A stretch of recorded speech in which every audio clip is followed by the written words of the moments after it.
Gimana bisa kita mulai untuk kelas kita pada malam hari ini? Sudah standby kah teman-teman semua? Bisa kita mulai? Oke, sip. Kalau gitu mungkin akan saya buka dulu untuk sesi kita pada malam hari ini. Bismillahirrahmanirrahim. Assalamualaikum warahmatullahi wabarakatuh. Selamat malam rekan-rekan semuanya ya. Selamat datang kembali di kelas AWS DTS di Amazon Cloud Operations ya, bersama saya Safia.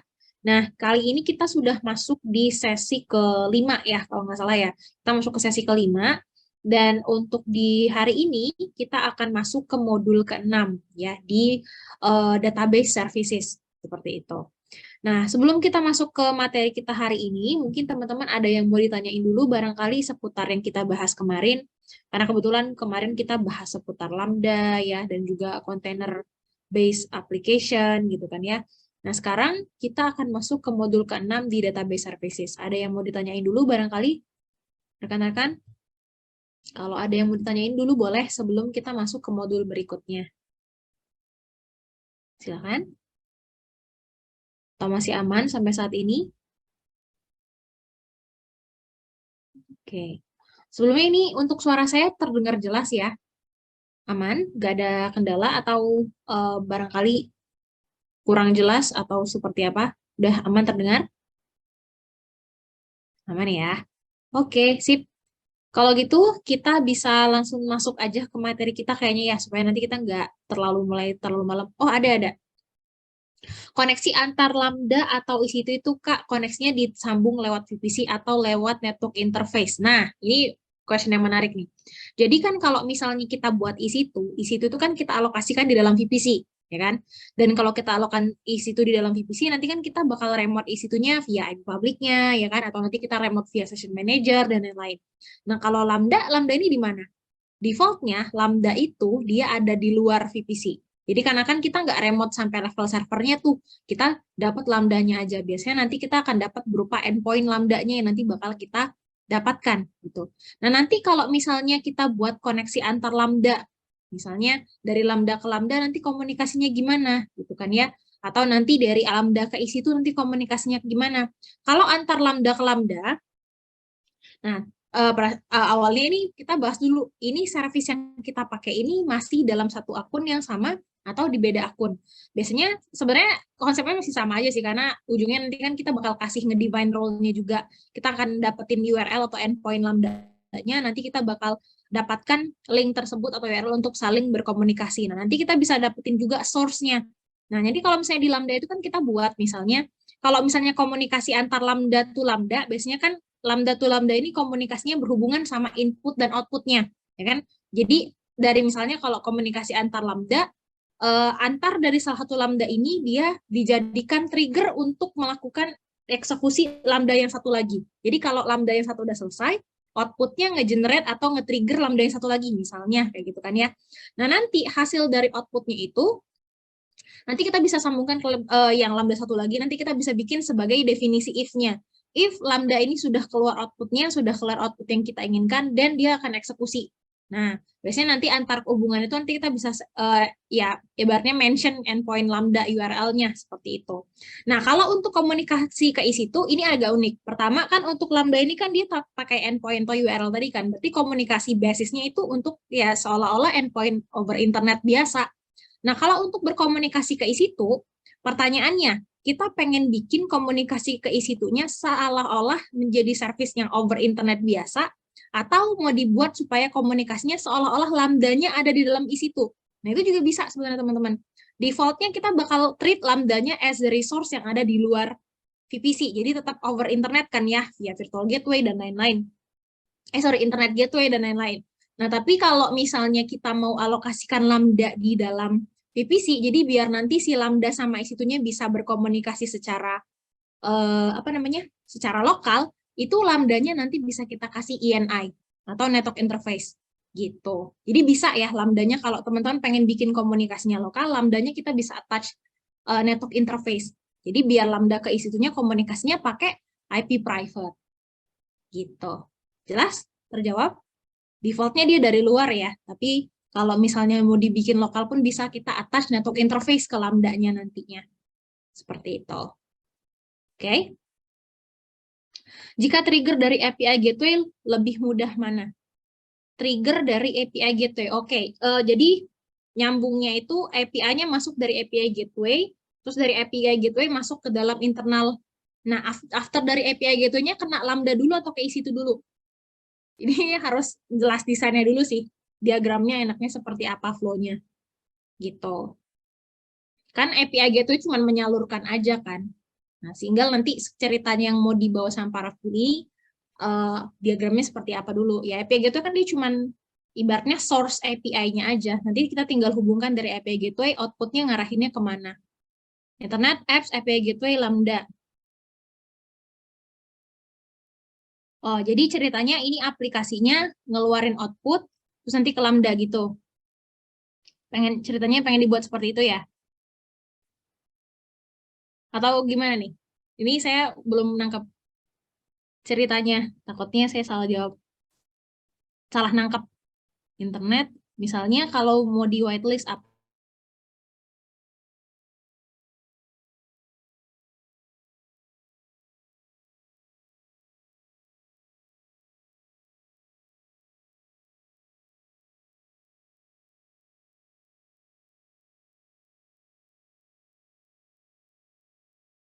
Kita buat listnya di API gateway-nya, baru nanti dari API gateway ke Lambda. Jadi bukan di Lambda-nya whitelist-nya, tapi dari API gateway-nya. Seperti itu.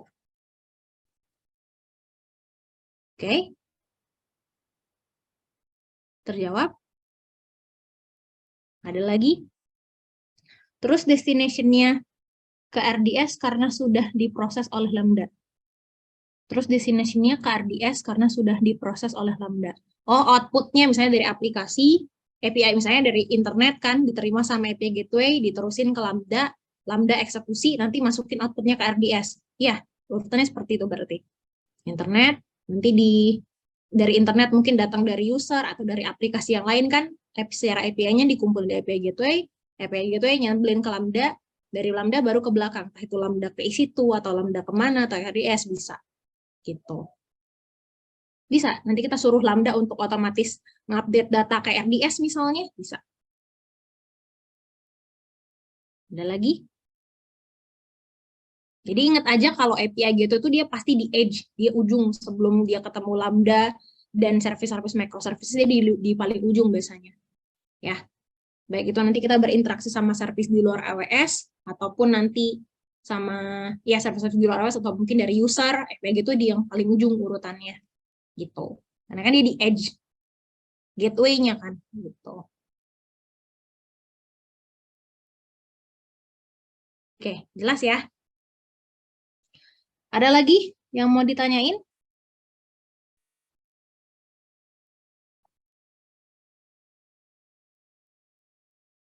Aman sampai sini seputar kemarin untuk Lambda dan kontainer.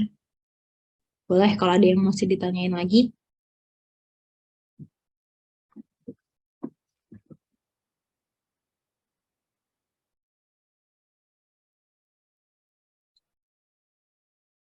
Dan sampai sini? Oke, kalau gitu kita bisa mulai masuk ke materi kita yang pertama. Materi malam hari ini ya. Kita kan satu modul jatahnya hari ini. Lumayan agak ringan lah, nggak terlalu rame ya. Oke, kalau gitu kita masuk ke modul berikutnya. Kita akan masuk ke modul 6. Oke, sebentar saya searching dulu. Udah kelihatan?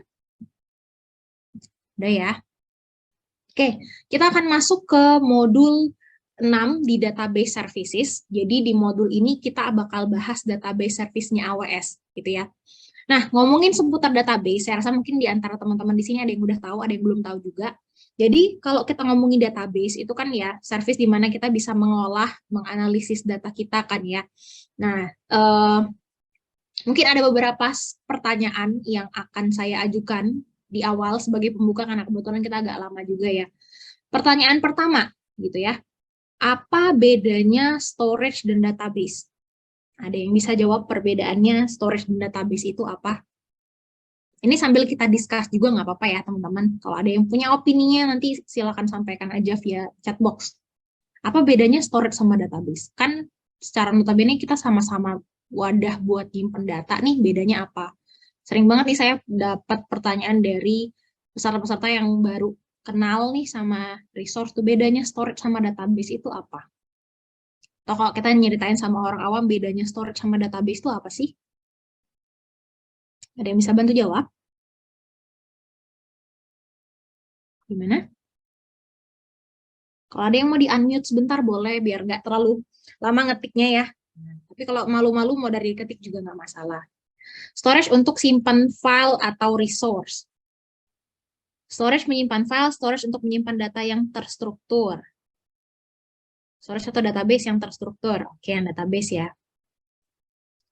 Bentuk datanya structure dan unstructure. Oke. Ada lagi? Bedanya storage sama database. Storage media penyimpanan, database itu data penyimpanannya. Media penyimpanan, data penyimpanan. Agak tipis sebenarnya ya. Database untuk relational data. Oke. Storage bisa menyimpan relational data enggak? Database menyimpan data dengan indeks sehingga lebih mudah ditarik kembali. Apakah lebih sulit kalau kita pakai storage? Gimana nih? Bedanya apa storage sama database? Storage itu media penyimpanan, di dalamnya bisa ada database. Oke. Database spesifik cloud aplikasi, storage tidak terikat aplikasi. Storage media penyimpanan data. Oke, database menyimpan data juga enggak? Ya, bedanya storage sama database apa? Beberapa tadi saya lihat ada yang sudah ngeh ya perbedaannya. Kalau ada yang mau bantu ngejelasin di sini nggak apa-apa. Storage block array. Oke. Ada lagi? Perbedaannya storage sama database. Nggak apa-apa. Yang teman-teman tahu aja.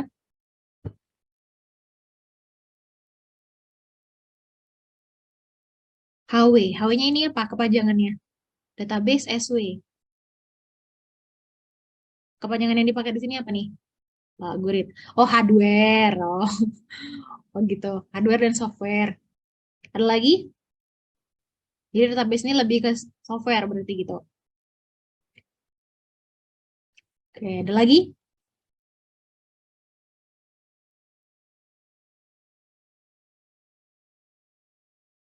Oke, kalau itu kita bantu jawab ya konsep bedanya storage sama database. Pertama, ini dari sisi storage-nya dulu nih ya. Mungkin kita bedakan dulu storage dalam istilah. Kan kalau kita dalam kapasitas. Jadi sebenarnya mau database sama storage ini kan kita tetap melibatkan benar-benar perangkat hardware-nya kan. Perangkat hardware kita yang berupa server tadi yang kita punya kapasitas ya CPU, RAM, dan storage dan lain-lain gitu kan ya. Nah, yang kita bahas itu bukan storage yang ini, tapi storage di sisi high level yang di atas itu gitu ya. Karena pada umumnya ya kalau kita cuma bahas keseluruhan database pun butuh storage ya dari resource storage-nya itu. Nah, yang saya bahas ini adalah storage yang level atasnya. Gitu. Jadi kalau teman-teman yang dimaksud sama teman-teman itu storage yang di bawah, ya nggak salah sebenarnya storage itu adalah wadahnya, database yang di atasnya. Tapi ada juga loh storage yang di level atas, yang di level high level gitu ya. Kayak misalnya yang kita sebut sebagai disk gitu kan, atau files, atau misalnya ya misalnya data-data penyimpanan yang lain mungkin makanya karena kita bahas dia di high level ini makanya ada istilah storage server, database server ya kan memang untuk kebutuhannya itu untuk storage database. Nah, oke. Nah, sekarang kita bahas storage dan database gitu ya. Sebelum saya bahas storage database, saya pengen bahas istilah data dulu. Tadi mungkin beberapa ada yang sempat mention ya kayak istilah block, structure dan unstructure dan lain-lain. Ini nggak apa-apa ya, saya bawa cerita dulu. Jadi kalau kita ngomongin data sebenarnya nih ya, kalau kita ngomongin data, data itu kan artinya luas ya. Mana nih?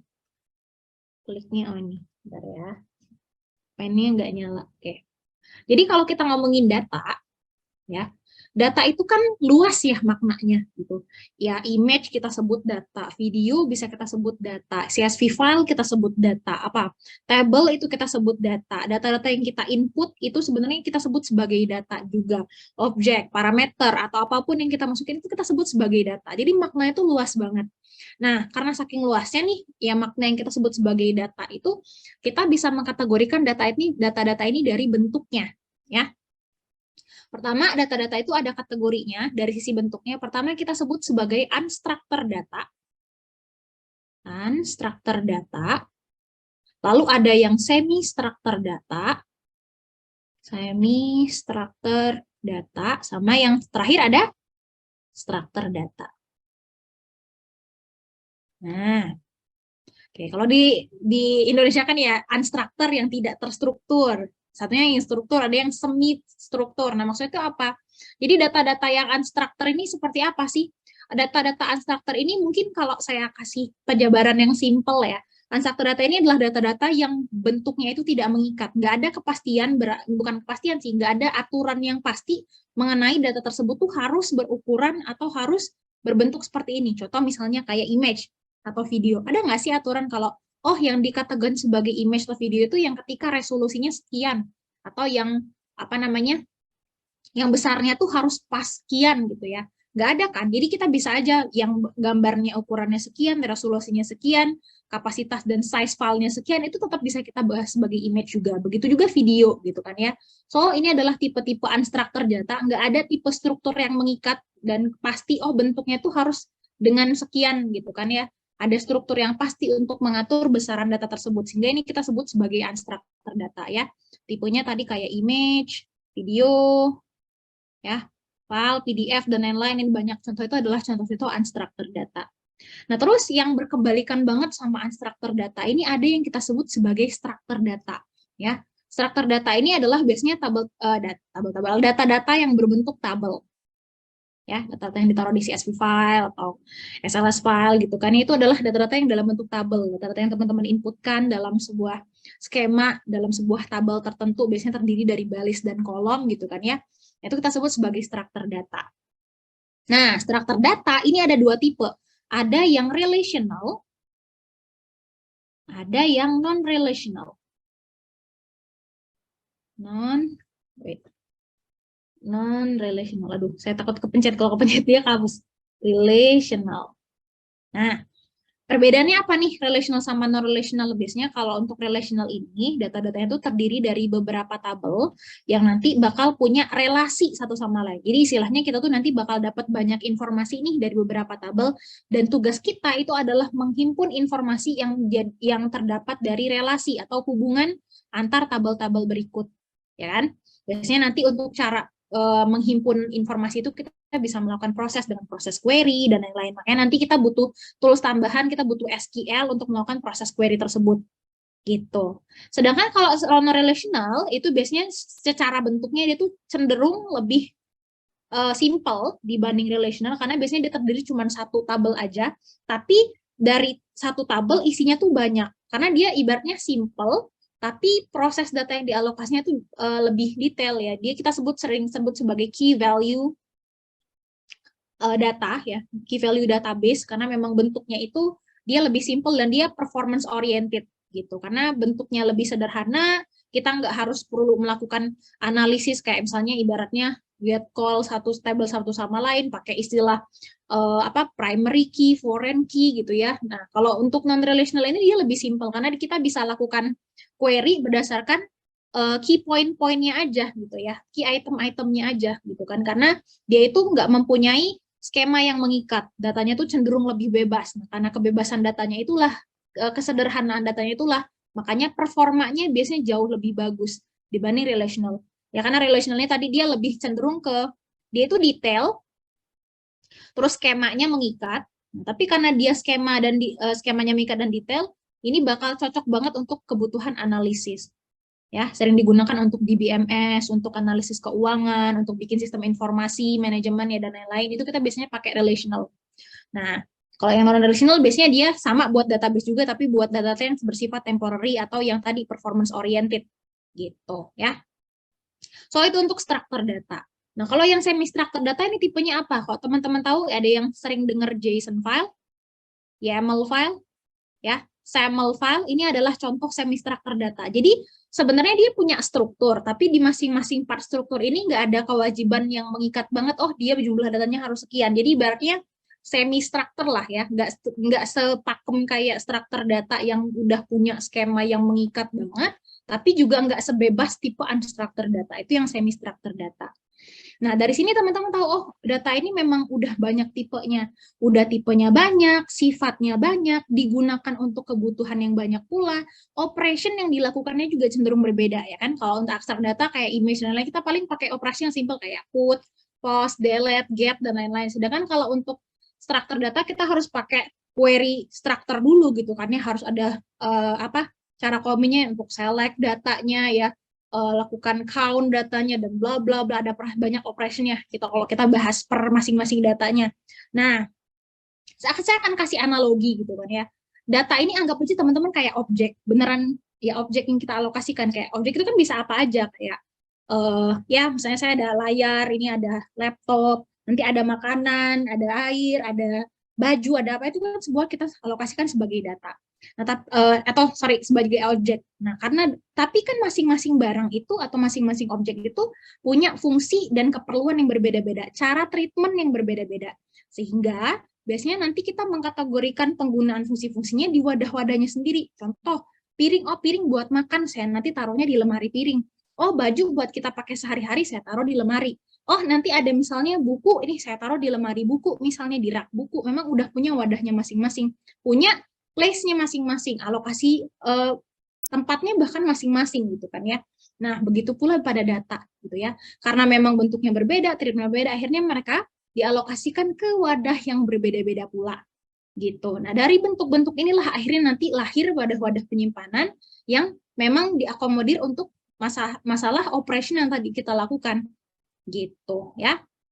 Nanti kalau unstructured data dan semi-structured ini dia cenderung dialokasikan ke yang tipenya storage. Terus untuk semi-structured sama structured data ini nanti kita bisa simpan ke dalam data-data yang bentuknya database ya, wadah penyimpanannya. Jadi pada dasarnya awalnya mereka tuh dari perbedaan bentuk datanya dulu, perbedaan treatmentnya, komponennya, fungsinya, digunakan di mananya, itu yang bikin akhirnya kita membedakan yang mana storage, yang mana database gitu. Jelas ya? Nah, cuman di modul kali ini memang kita fokusnya di database-nya aja. Nanti mungkin kayaknya di minggu besok ya, di hari Senin mungkin kita masuk ke modul storage, nah nanti baru kita bahas tipe-tipe storage yang di AWS. Sekarang kita bahas di database dulu. Oke? Nah, cangkupannya mungkin di database ini kita masuknya ke sini aja nih. Nah, kita bahasnya di sini. Jadi tadi cuman brief cerita aja, karena nanti mungkin biar minggu depan saya nggak usah ngulang lagi ceritanya gitu ya. Jadi kita bahas di sini nih, alignment-nya. Kita bahas database dan tipe-tipe data yang biasanya dialokasikan database, yang bentuknya tuh structure data. Oke? Oke, jadi di modul ini kita bakal bahas tipe-tipe data yang ada di AWS, ada RDS, DynamoDB, sama nanti ada tools-tools tambahan lagi kayak DMS, SCT, ada Elasticsearch gitu ya. Itu untuk tools-tools yang masih related sama database gitu ya. Oke, kita bahas dulu ya. Pertama untuk database service-nya sendiri. Untuk database service-nya itu sendiri sebenarnya meskipun tadi saya mengasosiasikannya kayak seolah-olah punya dua service ya, tapi di AWS itu kalau mengenai database ya, dia ada banyak service. Ada yang untuk data-data dari sisi relational, non-relational, ada untuk dokumen, ada untuk caching, ada untuk analisis, ada banyak banget nanti tipe database-nya. Cuman mungkin yang bakal kita bahas di sini kecenderungannya banyak di RDS sama DynamoDB. Tapi selain itu juga masih ada ya tipe-tipe yang lain. Nanti mungkin teman-teman bisa dibantu baca dokumentasi tambahan aja kalau memang nggak dimention di sini gitu. Tapi simplify-nya di sini. Jadi kalau untuk yang transactional database cenderung untuk menyimpan data-data yang transactional yang bisa ada operation write dan read-nya gitu ya. Kita bisa pakai RDS dan DynamoDB, di mana RDS ini untuk yang SQL, DynamoDB untuk non-SQL. Terus untuk yang keperluan data analitik tapi tetap berbasis SQL atau relational, ini kita ada Redshift. Kalau untuk data analitik tapi yang non-SQL kita ada Neptune. Sama untuk yang in-memory atau untuk cache, ini kita punya Amazon Elasticsearch, tapi bawaannya dia non-SQL. Gitu ya. Itu untuk data-data optionnya, udah disimplified di sini. Oke. Untuk SQL dan non-SQL tadi sebenarnya saya udah mention ya, dari perbedaan mainnya itu adalah dari tipe data storage-nya, bentuknya kalau SQL row and columns, kalau non-SQL itu lebih key value.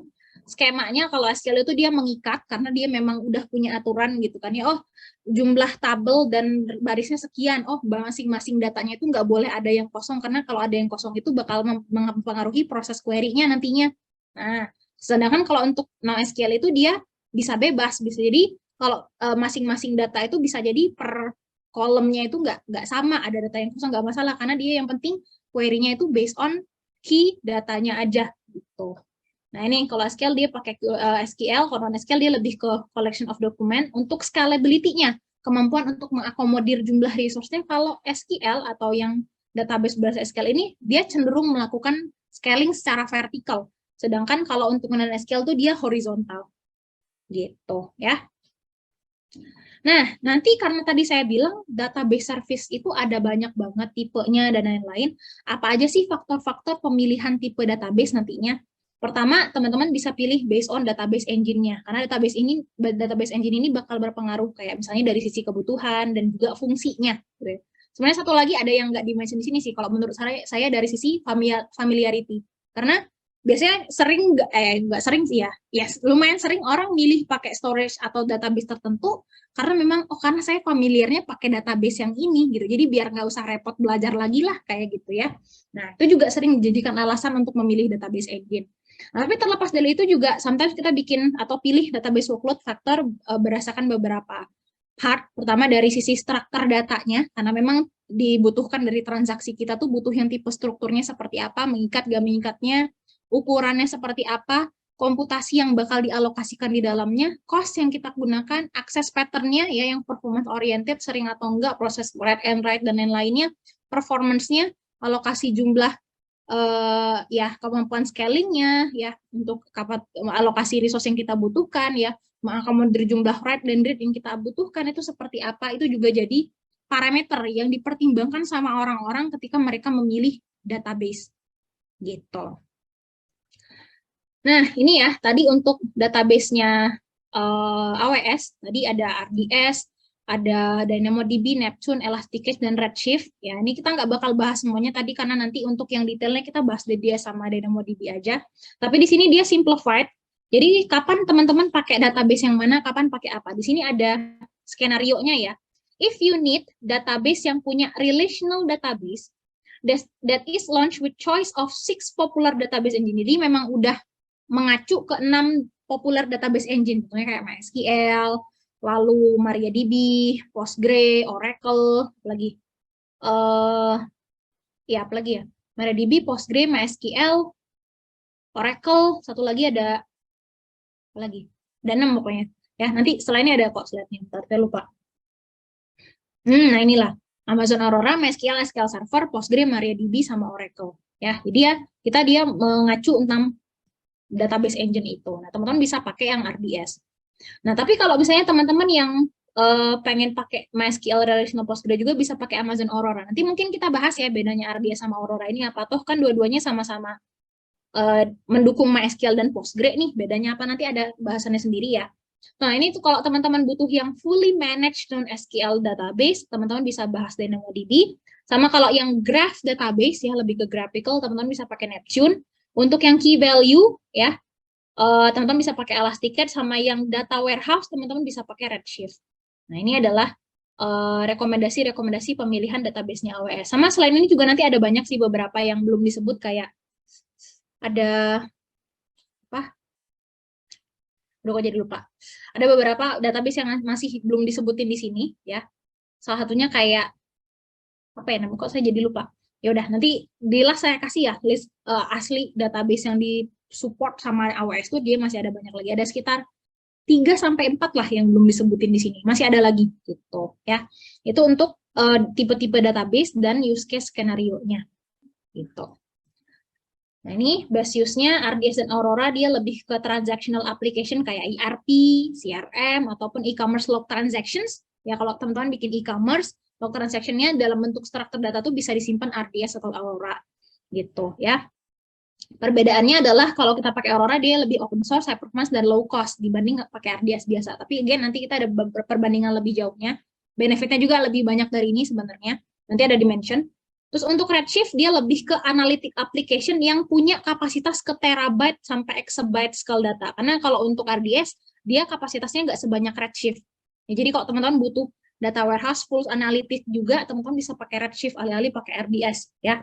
Terus kalau Elasticsearch namanya juga cache ya. Kalau teman-teman butuh caching, jadi yang performanya lebih cepat dibanding RDS itu sendiri. Memang yang namanya nge-catching itu kan kayak alih-alih kita melakukan proses query terus-menerus, jadi output si datanya itu kita cache. Jadi kalau ada common query yang sama, kita ngambil cache-nya aja daripada kita melakukan query berulang-ulang gitu. Karena memang untuk ngasih better performance, ini kita bisa pakai Elastic Cache. Terus ada Neptune. Kalau Neptune itu dia lebih ke navigations of a highly connected data like social new feed. Jadi memang untuk graphical data, ngasih recommendation, algorithm, fraud detection itu adalah dilakukan pakai Neptune. Sama kalau DynamoDB dia lebih ke data-data yang tipenya structure ataupun unstructured, semi-structure, yang dia lebih ke performance oriented. Biasanya untuk data-data yang secara use case-nya kayak apa ya? Misalnya, data-data kayak games, ya game table, score table di game, itu kan biasanya data-data yang cenderung diupdate itu terus-menerus. Datanya kan simple, data table game itu kan nggak bakal bertambah dari sisi apa ya? Ya paling tabel itu tuh kan tabel skor tuh paling isinya user, hasil skornya berapa gitu, levelnya berapa misalnya. Terus misalnya dia dapat role-nya tuh sebagai apa, udah sampai level S atau level A atau level apa gitu misalnya. Kan biasanya kalau di tabel game itu kan kayak gitu. Nah, paling yang berubah itu cuma urutannya doang. Oh, nanti ada orang yang lebih jago lagi, naik lagi ke atas. Ada yang turun, ada yang skornya naik turun, dan seterusnya. Jadi perubahan dari sisi itu aja, tapi nggak rumit kan prosesnya. Nah, itu biasanya kita bisa pakai DynamoDB. Jadi memang performance oriented gitu ya. Nanti ada use case-nya lagi, kayak misalnya teman-teman buat pakai di e-commerce tuh buat keranjang belanja, itu biasanya orang pakai DynamoDB, non-SQL database untuk storing datanya gitu. So, itu untuk use case skenario-nya. Oke ya. Oh iya, masalah manage database. Sorry, saya belum mention ya. Jadi kalau dilihat di sini kan database AWS ini ada banyak banget gitu kan ya. Nah, padahal kan kalau misalnya kita bahas EC2, bukannya EC2 pun bisa kita bikinin database server ya gitu. Terus bedanya kalau kita pakai EC2 sebagai database kita sama database-database di sini, apa untungnya gitu? Bukannya kita bisa bikin database juga dari awal gitu kan ya. Keuntungannya apa? Keuntungannya itu kalau saya simplified itu adalah bedanya mereka adalah managed service sama unmanaged service. Ya. Jadi kalau teman-teman bikin EC2 ya, bikin EC2, lalu nanti teman-teman bikin ini EC2 jadi database server. Nah, konsep ini itu teman-teman disebut sebagai unmanaged service. Unmanaged service atau unmanaged database lah. Nah, ini kita bahas database, unmanaged database. Sedangkan kalau teman-teman pakai RDS atau DynamoDB dan lain-lain, itu kita sebut sebagai managed service. Ya. Apa yang dimasuk unmanaged sama managed service ini? Ada yang tahu nggak bedanya unmanaged sama managed service? Secara sekilas, bedanya unmanaged sama unmanaged ini maksudnya apa sih? Ada yang tahu? Perbedaannya apa? Ini biar nggak satu arah aja ya. Managed tinggal pakai. Wah, sama nih pikirin Pak Ronald sama Pak Chandra. Memang tinggal pakai aja ya. Nah, maksudnya tinggal pakai tuh kayak gimana sih? Biar agak sedikit detail gitu lah. Maksudnya tinggal pakai tuh yang kayak gimana? Di situ kan juga kita tinggal pakai, tinggal klik launch kan, tinggal install. Kalau kita memang cuma tinggal aja ya. Manage dihandle sama OLS, unmanaged dihandle halo kita. Betul ya. Jadi kesimpulannya tadi ya. Untuk masalah manage dan unmanaged ini dari sisi servernya. Kan pada dasarnya mau itu RDS, mau itu isi itu kan dia butuh server juga kan di bawahnya gitu ya. Nah, masalahnya adalah apa yang jadi fokus kita di sini gitu kan ya. Kalau kita pakai EC2 berarti kan kita harus handling sampai level EC2-nya juga ya kan. Ya, berarti kalau kita layering gitu kan ya, ya server EC2-nya kita harus handling. Update patches EC2 operating system-nya dan lain-lain itu kita juga yang handling. Security di level network-nya, high availability-nya, auto scaling-nya nanti misalnya kalau dia memang butuh auto scaling, lalu update-nya, lalu backup-nya, belum nanti kita bahas database-nya juga gitu kan ya. So, operasi database yang dilakukan dalamnya, tipe database yang kita alokasikan di dalamnya, lalu data ini mau diakses sama siapa, operation yang kita lakukan dari database, wah banyak banget kan. Nah, itu kalau kita pakai EC2, memang kita dapat kontrol yang lebih banyak, tapi jadinya kita lebih banyak effort. Nah, kalau bedanya kita pakai RDS, ya udah, benar kayak yang tadi dibilang, kita tinggal pakai aja. Artinya, servernya itu nggak perlu kita manage, ya. Jadi kita tuh nggak perlu dipusingkan buat EC2-nya, scaling-nya, update-nya, wah, cecer masalah EC2 itu nggak perlu kita pusingkan lagi. Karena yang jadi sudut yang perlu kita perhatikan cukup apa? Ini database-nya mau diinstalin atau mau diatur pakai data apa aja. Jadi istilahnya database ini isi data apa aja lah. Database ini isinya data apa aja, proses apa aja yang bakal kita lakukan sama database ini, siapa yang bakal mengakses ini database, dan bagaimana database ini bakal nge-provide dia ke service-service yang lain. Itu aja yang kita pusingkan. Bagaimana berapa server yang running di belakangnya kita nggak perlu handle sebenarnya. Itu kalau kita bahas, ya itu kalau kita bahas managed services. Gitu ya. Perbedaannya itu sebenarnya. Jadi kita nggak perlu handling underlying server di bawahnya. Betul, ada yang mention kayak gitu juga. Ya, betul, nggak mikirin infra, redundancy, backup, dan lain-lain. Jadi memang fokus sama data yang simpan ya. Nice. Tahu ya, teman-teman. Jadi itu bedanya manage sama manage. So, database yang bakal kita manage ini mostly dia manage database. Jadi memang tadi ya, underlying itu bakal di manage sama AWS. Nah, tapi memang tetap, dan nantinya dia ada tetap extra cost ya di sana. So, clear ya. Jadi, database yang kita bahas tadi itu adalah dia manage database. So, mostly manajemen underlying itu di manage sama AWS. Tujuannya untuk simplify dan automate many operation and management task. Jelas kan ya? Jadi, memang simplify banget. Tugas-tugas kita jadi lebih ringan. Hal-hal di sisi operational itu bakal dipangkas semua, kan itu dibahas, bakal di manage sama AWS. Dan nanti ada sih beberapa part yang bakal kita rubah gitu ya. Nanti mungkin saya akan kasih gambarnya di RDS sama DynamoDB ada sedikit perbedaan yang mungkin teman-teman harus notice. Jadi ada yang nggak full manage sebenarnya. Kalau DynamoDB dia full manage, tapi kalau untuk RDS nanti ada beberapa part yang perlu kita alokasikan juga. Jadi kita nggak ngeremote, tapi kita tetap ikutan menentukan. Ya, nanti mungkin kita bahas detail. Dan each database offering has primary use case. Jadi memang udah use case-nya sendiri-sendiri, dan make sure you are familiar with masing-masing fungsinya. Unsupport database engine or database version can be host on Amazon S3. Jadi kalau misalnya nih teman-teman pengen punya database engine juga, tapi ternyata nggak ada di list yang tadi. Nah, tadi kan dia ada 6 popular atau 6 common database engine. Ternyata yang teman pakai itu di luar dari opsi 6 ini. Ya, jatuhnya nanti teman-teman harus buat database engine-nya di atas isi itu. Jadi bikin manual. Ya, jadi mana database itu cuman support beberapa tipe tadi aja. Di luar itu teman-teman harus alokasi di atas isi itu sendiri. Oke? Okay? So, itu konsep database yang ada di AWS. Sekarang kita bakal masuk lebih detail ke salah satu database-nya, yaitu kita bahas RDS atau Relational Database Service. Ya, tadi sebenarnya saya udah kasih brief pengenalan sih sebenarnya. Kita udah tahu dia tipenya yang relational gitu, karena sifatnya dan lain-lain, dan kita udah tahu dia juga managed services gitu ya. Nah, tapi apa aja sih yang perlu kita ketahui dari manajemen database atau RDS ini gitu ya. Nah, untuk RDS instance ya, di sini pas pertama kali kita buat RDS, ini ada beberapa hal yang perlu kita spesifikasikan, yaitu DB instance class sama DB instance storage-nya. Jadi, setelah kasarnya itu kita tetap menentukan kapasitas server yang nanti bakal menghandle database kita tuh seberapa jauh, karena nanti dia bakal ngedefine maksimum performance-nya juga, ya. Nah, jadi nanti ada DB instance class-nya juga, dia yang lebih mengacu ke CPU, memori, ataupun network performance-nya. Ini juga masing-masing tergantung base use-nya. Jadi, si database ini kira-kira dia lebih banyak oriented-nya kemana? Lebih banyak ke processing-nya kah? Lebih banyak ke proses query dari sisi analisisnya kah? Atau ternyata dia lebih banyak ke operasi untuk read dan write-nya aja gitu ya? Atau dia lebih di sisi transfernya. Jadi, untuk transaksinya mungkin nggak terlalu ribet, nggak terlalu banyak, tapi user penggunanya lebih banyak nih gitu ya, ibaratnya get datanya tuh lebih sering. Nah, itu kan adalah skenario masing-masing.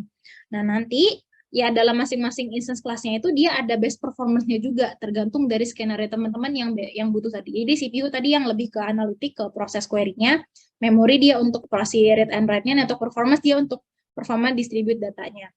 Sama nanti ada instance storage, karena datanya kan butuh storage juga ya. Ini storage secara hardware-nya, bukan yang tadi storage yang lain ya.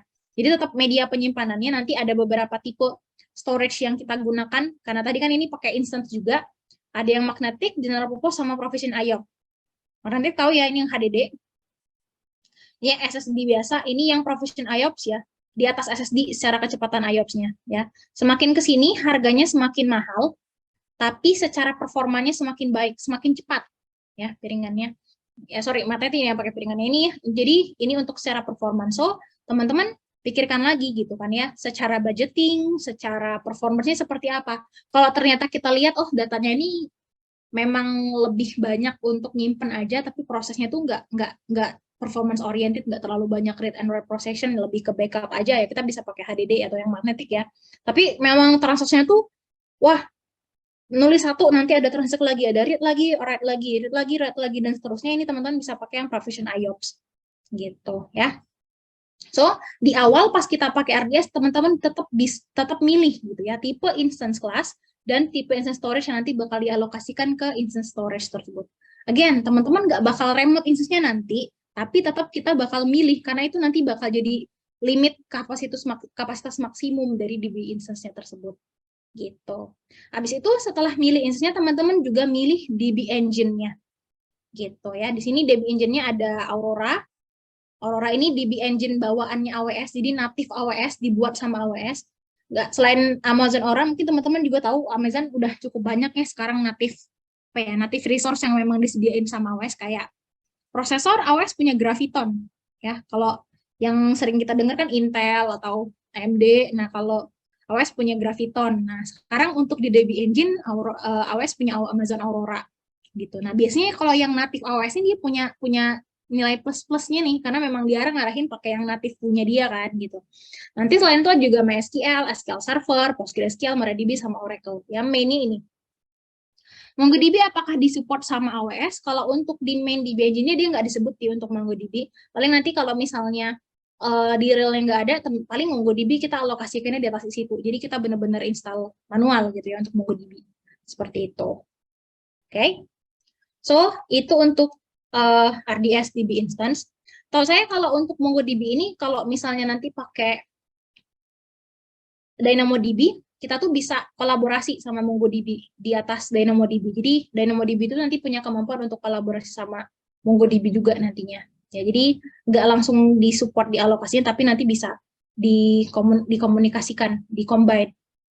Oh, ya juga MongoDB nggak ada di AWS, tapi bisa di dokumen DB yang support MongoDB. Oke. Nah, itu ada dibantu juga ya sama Pak Wicak. Oke, thank you Pak, udah dibantu jawabannya. RDS-DB bisa auto scaling tergantung jenis storage-nya nggak Bu?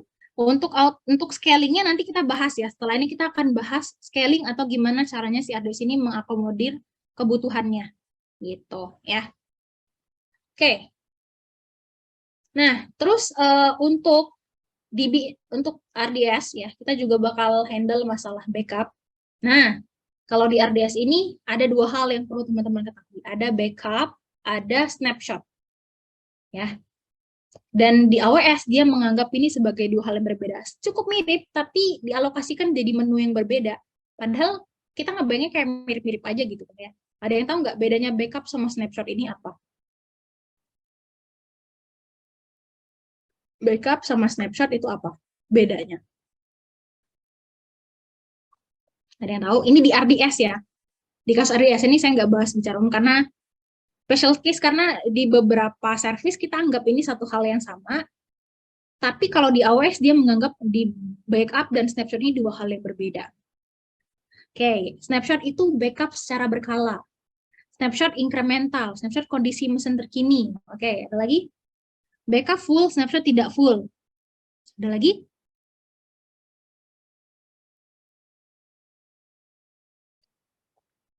Ada lagi?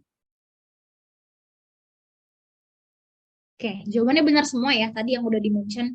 Jadi kalau backup itu, ya konsepnya kalau kita backup itu kan kita melakukan, ya backup ya, kayak melakukan duplikasi kondisi saat ini, supaya nanti kalau misalnya mainnya kenapa-napa, kita masih punya backupnya. Mikirnya kayak gitu kan. Nah, backup dan snapshot tuh ujungnya tuh sebenarnya seperti itu, tapi cara atau perilaku pengambilan datanya itu bisa berbeda. Betul tadi kayak yang di mention sama teman-teman, kalau untuk snapshot itu biasanya dia berkala gitu, dan biasanya kalau snapshot ini sometimes dia bisa ngasih pengaruh ke database-nya. Contohnya misalnya nanti bisa ada downtime gitu kan, baik itu beberapa detik sampai beberapa menit, itu kalau snapshot ya. Tapi again nanti tergantung skenario-nya juga. Biasanya kalau AWS-nya kita bikin pakai multi-AZ, snapshot-nya itu dia uh, di standby-nya aja, tapi untuk di masternya enggak gitu, enggak bakal berpengaruh gitu ya. Tapi tetap dia berkala, dan tadi benar dia incremental, maksudnya dia itu berkalanya itu dalam artian ada part-partnya gitu loh. Jadi dia nggak sekaligus langsung di backup full gitu, enggak. Tapi dia berpart dulu. Salah satu partnya tuh mungkin kayak kondisi mesin terkini, kayak input output operationnya saat ini gitu kan ya. Jadi apa aja data yang ditulis, dan itu tuh di backup pelan-pelan. Itu ada langkahnya kalau nggak salah. Pertama, operationnya dulu, kedua, part of datanya dulu, baru nanti terakhir fullnya. Dan itu nanti punya windowing yang berbeda-beda. Ada yang per berapa menit, per berapa hari, sama per minggu misalnya. Jadi ada windowingnya di situ untuk snapshot. Sedangkan kalau backup itu dia ada maintenance window-nya gitu. Jadi misalnya per minggu ya udah per minggu aja. Terus untuk backup dan snapshot ini nanti kita bisa alokasikan. Biasanya kalau backup itu dia schedule based, sedangkan kalau snapshot kita bisa yang schedule based, bisa juga manually snapshot gitu. Nah, tapi di akhirnya nih, baik itu snapshot ataupun backup, dua-duanya kalau kita restore, kita bisa create DB instance yang baru. Ya, kesamaan dua-duanya itu. Jadi hasil backup ataupun snapshot, dua-duanya bisa kita buat jadi instance baru gitu. Cuman paling perbedaannya kalau snapshot itu bisa kita share. Jadi kalau misalnya teman-teman pengen buat DB instance yang percis sama nih kayak DB instance yang udah kita punya, kita bisa create snapshotnya, lalu kita share hasil snapshotnya supaya orang itu bisa bikin DB yang sama persis kayak DB yang udah kita punya. Nah, itu untuk snapshot sama backup ya. Gitu. Nah, di sini kalau kita bahas backupnya, jadi kalau di AWS itu dia ada dua backup, ada yang otomatis sama manual. Tadi saya mention kalau otomatis ini kan dia pakai window schedule ya, pakai bahasanya itu maintenance window atau backup window lah di sini. Jadi dia nanti ada full daily snapshot sama transaction log juga untuk melakukan proses backupnya. Terus nanti kalau manual ya, kapan kita mau kita backup gitu. Nah, kalau di snapshot biasanya nanti kita seringnya kan kadang kita pakai manually atau pakai tadi ya pakai per part tadi. Biasanya kalau untuk melakukan snapshot, untuk creating snapshotnya kita pakai command ini. Kalau based on CLI kita OS RDS create DB snapshot, instance yang mana ya masukin nanti kita create nama snapshotnya gitu. Nah, ini ada beberapa. Ini untuk command restore-nya juga, untuk restore artinya kita bakal create snapshot baru gitu kan ya. Oh ya, satu lagi, biasanya kalau backup ini dia ada retention period-nya. Jadi nanti teman-teman pas di RDS, kalau di part backup tuh nanti teman-teman atur retention period-nya. Kalau teman-teman pengen backup tetap stay, teman-teman atur apa ya, range-nya itu sekitar 0 sampai 35 hari untuk retention period-nya. Kalau backup, default-nya dia 7 hari. Dan kalau misalnya teman-teman nggak mau mempertahankan backup-nya, bisa disetting retention period-nya jadi 0 gitu. Itu untuk backup. Terus kalau untuk snapshot ya tadi, kalau snapshot ini dia kalau snapshot ini ada dua sih yang berbeda. Kayak kalau misalnya snapshot ini dia bakal beda kalau kita manual snapshot sama automatic snapshot. Treatmentnya hasilnya nanti bakal beda. Kenapa?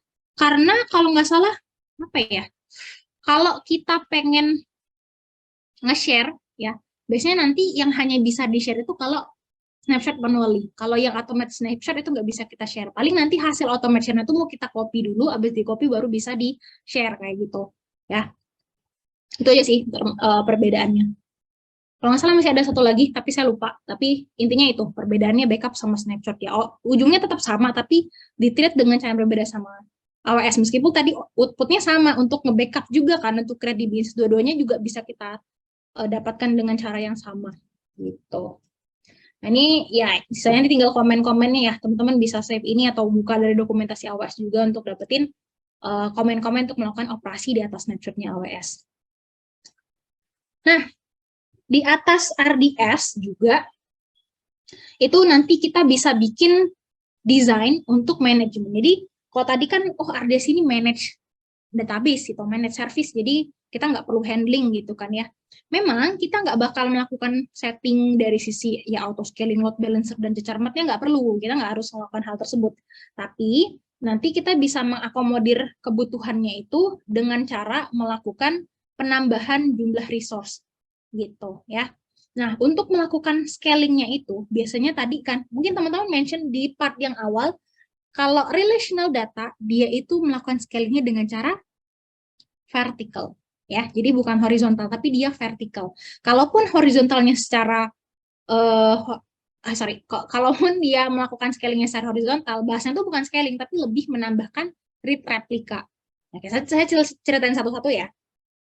Jadi misalnya nih, yang mau teman-teman tambahin itu adalah dari sisi kapasitas performance-nya. Dari kapasitas performance ini mungkin dilihat dari operasinya dulu ya.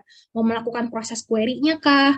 Atau mau melakukan proses apa. Kalau misalnya teman-teman merasa misalnya kapasitas CPU-nya ini yang harus bertambah, maka teman-teman bisa resize instance kelasnya. ya dari sisi kapasitasnya, atau media penyimpanan yang kurang, kita juga bisa resize storage-nya. Itu kalau teman-teman butuh resource tambahan ya, gitu. Tapi ternyata teman-teman itu butuh dari sisi operation-nya aja, ternyata teman-teman butuh kapasitas untuk read-nya aja. Jadi ibaratnya saya pengen tetap stay yang resource yang segede ini nggak masalah, tapi request-nya tuh banyak banget, saking banyaknya bikin RDS saya ini overload. Nah, untuk mengurangi beban atau load tadi, teman-teman bisa bikin yang namanya apa ya, read replika. Sorry nih saya nggak ngurut ya, karena ya saya sesuai pembahasan aja. Nah, kalau read replika ini teman-teman bisa buat ya di big instance yang baru, namanya juga replika ya, hasil replikasi database yang ada. Jadi konsepnya sama kayak autoscale, tapi dia hanya melayani bentuk read operation aja. Hasil kesannya seperti apa? Jadi kalau ada read replika, tujuannya read replika ini untuk ngebantuin masternya atau ibaratnya primary instance-nya, bahasanya di sini dia buat ngebantuin. Tapi yang dibantuin itu cuma operation read aja. Kalau ada operation write, tulisan atau menulis data baru, tetap diarahin ke primary. Jadi yang secondary-nya ini cuma ngebantuin dari read operation aja. Jadi aktif-aktif tapi half lah ya, nggak full read juga. Nah itu untuk read replika. Dan uniknya read replika ini bahkan nggak harus di level AZ, bahkan kita bisa alokasikan juga ke region yang berbeda kayak gitu. Berapa banyak read replika yang bisa dibuat? Ada limitnya. Kalau nggak salah, defaultnya RDS ini sampai 5 apa kalau nggak salah. Kalau nggak salah ya, nanti saya coba pastikan lagi. Kalau nggak salah dia 5 read replikanya dalam satu waktu. Nah, tapi sebenarnya yang paling pasti tergantung database engine yang kita buat. Karena kan RDS ini kan tadi bisa pakai beberapa database engine ya. Kalau kita pakai database engine, selain Aurora, kalau nggak salah limitnya tuh 5 read replika ya. Nanti saya coba pastiin lagi ke dokumentasi, kalau nggak salah dia ada 5. Nah, tapi kalau kita database engine-nya pakai Aurora, kita bahkan bisa bikin sampai 15 kalau nggak salah read replikanya. Jadi lebih banyak opsinya kalau kita pakai Aurora. Again, benefit kalau kita pakai native AWS. Ya. Jadi, kalau yang selain Aurora, dia kalau nggak salah limited sekitar 5 lah read replikanya. Kalau Aurora ada 15. Tolong koreksi ya teman-teman kalau salah, karena kalau untuk exact jumlah ini saya juga suka kebalik-balik kadang-kadang. Oke? Dia tetap ada limitnya read replika. Gitu. Nah, terus kalau untuk read replika ini kan dia lebih ke aktif-aktif kan, dia bantu untuk operation juga.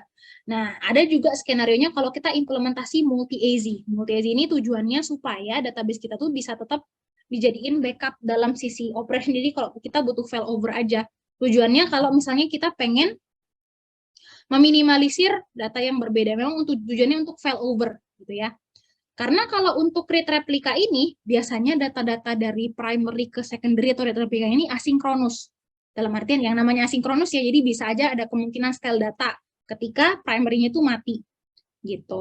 Karena kalau di multi-AZ ini dia lebih dipastikan lagi untuk alokasi datanya. Jadi memang tujuannya untuk failover. Jadi dia aktif pasif biasanya kalau multi-AZ. Jadi kalau read replika, replikanya ini masih disuruh kerja, tapi untuk multi-AZ biasanya dia aktif pasif atau bahasanya aktif standby lah. Si RDS yang satu lagi bakal aktif if yang primary-nya mati. Ya tujuannya kalau kita bikin dual apa ya? Ya dual availability zone, multi availability zone di sini. Tujuannya memang buat failover. Ya. Jadi kita bisa, nah kalau pakai multi-AZ dia sinkronus lihat replikasinya. Nah, tapi ya tadi dia hanya di level AZ yang sama. Kalau read replika dia replikasinya itu asinkronus. Ini ada dimension di slide-nya kok. Ya. Jadi itu bedanya multi-AZ sama read replika. Kalau multi-AZ dia lebih ke fault tolerant, kalau read replika dia lebih ke performance. Itu yang dibahas. Kalau misalnya aplikasi kita memang intensif di write, berarti tidak ada opsi scaling ya.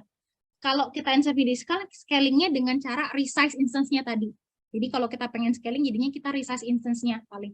Jadi bukan menambah jumlah instance-nya ya, tapi di resize, vertical. Gitu. Oke. Ada lagi? Jelas ya untuk multi-AZ sama read replika. Nah ini ya, kalau kita mau scaling ini disebut. Kalau kita mau scaling biasanya kita mau ganti instance class-nya dengan change instance class-nya ya, kita increase media komputasi dan memory capacity-nya. Teman-teman tadi kalau mau write kapasitas write-nya dinaikin ya kita gedein komputasinya. Kalau storage capacity dia scale storage-nya. Nah, biasanya kalau kita storage capacity-nya kalau nggak salah ini nanti teman-teman cek lagi. Kalau untuk storage capacity dia nggak ada downtime. Kalau untuk ngegedein storage-nya ya. Tapi kalau kita ngeganti instance kelasnya dia ada downtime. Ya kan karena kita restart kan, karena kalau kita resize kan kita stop, kita resize baru start lagi gitu. Jadi pasti ada downtime kalau kita ganti instance kelas ini. Gitu. Oke? Paham sampai sini? Ada yang mau ditanyain lagi boleh?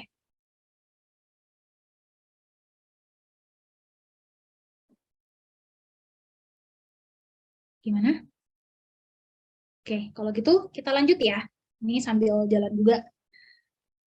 So, key takeaway-nya tadi kita udah bahas kalau RDS ini dia relation database yang memang support multiple database engine, baik itu di open source dan yang commercial juga. Terus kita RDS instance lets us to choose instance type-nya tergantung kebutuhan kita ya. Kalau storage type here help you to define storage type juga size input output per second yang dipunya sama DB instance kita. Nah, terus kalau untuk standby replika itu provide high availability dan durability, dan untuk automate backup dan manual station itu tujuannya untuk backup dan restore DB. Gitu. Oke. Nah, next kita akan bahas Amazon Aurora. Nah, sebenarnya tadi saya udah mention juga ya, kalau Aurora ini intinya dia adalah salah satu database engine dari RDS juga yang nanti teman-teman pilih. Nah, di sini ada benefit of Amazon Aurora. Pertama, Amazon Aurora itu udah kompatibel sama SQL sama PostgreSQL dari awal. So, kalau misalnya nih teman-teman udah punya PostgreSQL DB sebelumnya atau MySQL dan teman-teman sekarang mau pindah ke Aurora, jadi kita tuh nggak usah converting datanya lagi, bisa langsung di move aja karena dia memang udah kompatibel sama MySQL sama Postgre. Jadi ya mungkin benefit ini mengacu juga buat user-user pengguna Postgre dan MySQL ya. Jadi memang karena MySQL dan Postgre cukup banyak ya penggunanya, jadi udah dianggap common lah pengguna Postgre sama MySQL. Jadi kita bisa langsung move ke Aurora untuk dapetin benefit Aurora tanpa harus converting data. Terus dapat benefit yang lainnya adalah kita bisa combine performance dan availability of high-end commercial database gitu ya. Karena kita dapetin benefit dari sisi kapabilitas juga. Dia simple and cost-effective open source database. Benefit yang lainnya ini dia fast and available, simple, compatible, pay as you go, dipakai bayar sesuai kebutuhan yang kita pakai, dan dia manage juga. Infrastrukturnya di manage by AWS. Nah, terus misalnya kita pengen pakai Aurora nih dari sisi high availability-nya. Aurora ini ada benefit. Wait, ini di slide-nya dia ada mention kok. Nanti di student guide juga harusnya dia mention. Dia nyebutin angka lagi nih, saya takut salah. Kalau nggak salah di slide-nya dia mention. Ini teman-teman juga buka aja. Kalau di Aurora itu benefit-nya Aurora provide high availability by storing 6 copies of your data across 3 availability zone, ya. Dan allowing for creation up to 15 read replika. Jadi kalau kita pakai Aurora, by default data kita tuh udah direplikasiin 6 kali ke 3 availability zone. Jadi bayangin kita nggak harus setting itu karena dia udah langsung di provide availability langsung ke 6 kali. Jadi data kita tuh ada 6 copy dan langsung dibagi ke availability zone. Jadi memang udah high availability by default gitu kan ya. Dan kalau kita pakai Aurora juga tadi sempat mention sama masalah read replika, kita bisa dapetin read replika sampai up to 15. Lebih banyak ya. Berapa kali lipat dibanding kita kalau pakai RDS yang database engine yang biasa. Gitu. Nah, ini jadi database cluster Aurora itu langsung disebar ke bawah availability zone dengan beberapa copy. Gitu ya. So, itu untuk Amazon Aurora. Kalau udah migrate ke Aurora, masih bisa balik ke Postgre nggak? Bisa, kan dia masih dalam satu, apa ya, masih dalam satu bahasa lah istilahnya. Kan kita kayak mindahin atau move database aja sebenarnya. Cuman, ya kalau kita dapetin benefit yang lebih banyak di Aurora, bukannya nggak ada alasan lagi ya untuk balik ke Postgre yang biasa. Toh sama aja jatuhnya. Gitu. Ya. Oke. Itu untuk Aurora dan availability arsitekturnya. Terus kita bakal masuk ke DynamoDB. Ya, kalau Aurora tadi kan masih bawaannya RDS nih. Sekarang kita akan bahas ke DynamoDB. DynamoDB ini untuk non-SQL. Ya. Nah, DynamoDB ini sendiri kan kalau dari sisi arsitektur dan juga tadi saya sudah mention dia lebih simple, performance oriented, terus dia cenderung lebih ke apa ya kan? Kalau memang RDS itu dia untuk berbasisnya kebutuhan analitik, query, sedangkan DynamoDB ini lebih ke performance oriented sehingga input ibaratnya read write operation dalam satu waktu bisa sangat cepat. Bahkan kalau based on claim-nya AWS ya, memang didesain untuk bisa ngehandle up to apa ya, 10 triliun request gitu ya untuk si DynamoDB ini. Saking cepatnya, saking bagus performanya gitu. Nah, benefit dari DynamoDB dia fully managed, literally fully managed. Jadi kalau tadi RDS ini kan kita masih bisa pilih gitu ya instance-nya. Kalau DynamoDB udah kita nggak usah manage instance lagi, nggak usah dipusingin storage, tipe instance, dan lain-lain. Pokoknya udah kita bikin table, alokasi data di sana, buat database-nya, nanti call datanya mana yang dibutuhin, siapa yang harus datanya, service apa aja mau bekerja sama data sama DynamoDB, udah kita pusingin itu aja. Masalah itu database-nya berapa server yang ada di belakangnya, dia scaling-nya gimana, itu nggak bakal kita handle sama sekali. Jadi memang udah sangat fully managed itu sebenarnya yang paling pure-nya itu adalah si DynamoDB sebenarnya. Karena dia benar-benar fully managed banget. Terus dia low latency query tadi saya bilang karena dia performance oriented, karena memang dari desain database juga kan memang beda ya. Dia fine grained access control dan dia masih flexibility karena tadi ya manajemen scalingnya nggak bakal kita alokasi sama sekali. Dan DynamoDB ini juga nanti punya capability untuk melakukan global table. Jadi kalau RDS ini kan tetap dia di dalam satu region ya cangkupannya. Paling nanti kalau kita bikin replika paling ke multi region. Tapi kalau DynamoDB ini kita bisa bikin global table. Jadi nanti seolah-olah database-nya itu bisa available ke multi region seperti itu. Ya, jadi untuk masih better performance lagi gitu ya. Nah, ini nanti Dynamo Data Model nanti teman-teman bakal bikin ya part data gitu ya, masing-masing tabel di dalamnya. Terus nanti teman-teman bisa sorting datanya based on attribute dan data elemennya. Biasanya nanti kita pakai partition sama shortkey untuk mengidentifikasikan masing-masing item dalam table gitu kan ya. Dan nanti masing-masing data tersebut dialokasikan masing-masing ke partition key-nya sendiri-sendiri untuk mempermudah sortingnya. Nah, ini yang konsep global table tadi ya. Jadi nanti kita bisa punya banyak replika ke multi-region dan nanti konsepnya sebenarnya kita sebutnya replika juga sih, karena kan dia replikasi ya, beda mengcopy datanya juga, tapi bikin seolah resource kita tuh available di region-region yang lain. Seperti itu. So, itu untuk DynamoDB, dia tadi kita udah bahas ya bedanya dari SQL sama non-SQL dari segi tipe datanya juga.